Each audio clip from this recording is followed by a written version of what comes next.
This morning my scale told me not to eat anymore. 179 pounds, I don't like that. I've got to stop eating or else I'll get fat.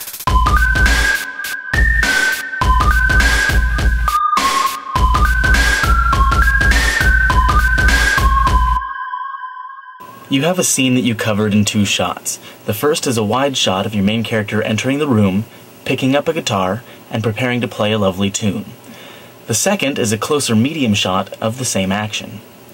Now let's say you want to have your main character enter in the wide shot, then cut to the close-up just before he begins to sing. Your first attempt may look like this. He walks in, he grabs the guitar, he sits down, he adjusts his hands, then cut to the medium shot. Now this isn't horrible, but with the way it's currently edited, the scene feels a little segmented. The cut to the medium shot is very obvious and it separates the scene. With just one quick adjustment, we can make the scene flow much better, making it feel more cohesive. Rather than cutting after he's already sitting down, we'll cut while he's sitting down. Watch.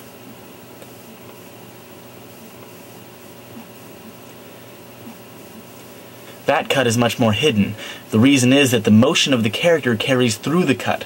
Cutting on motion like that is a very simple way to hide your edits, making the scene feel more continuous and keeping your audience engrossed in your story rather than distracted by the mechanics of how you put your story together.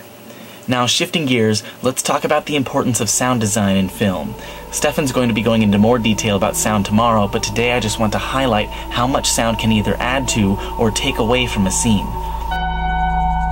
What you're seeing here is the opening scene of my most recent film, Diet.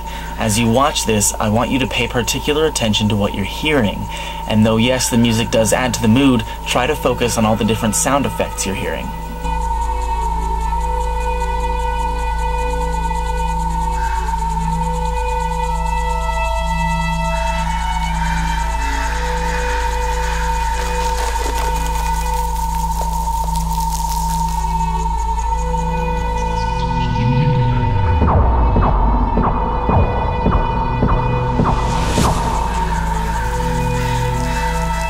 There are a lot of sounds in here that wouldn't actually be heard if this situation was happening in real life, but adding them in here, as unrealistic as they may be, helps us to experience the scene the way the main character does.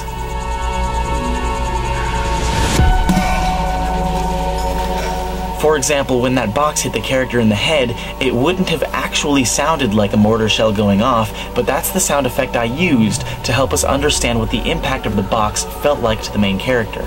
Everything you do when putting together a short story like this should serve to help us understand what it's like to be the main character. So again, even though many of these sounds aren't real, they're helping us to understand what the main character is going through at this moment. Another good example of this is in movies where someone gets punched or kicked. It always sounds much louder and beefier than a real punch would, but it helps us to feel the impact of the hit. Just for the heck of it, here's the end of the scene you just watched again, with all of the sound effects stripped out, leaving only what audio was picked up during the actual shoot.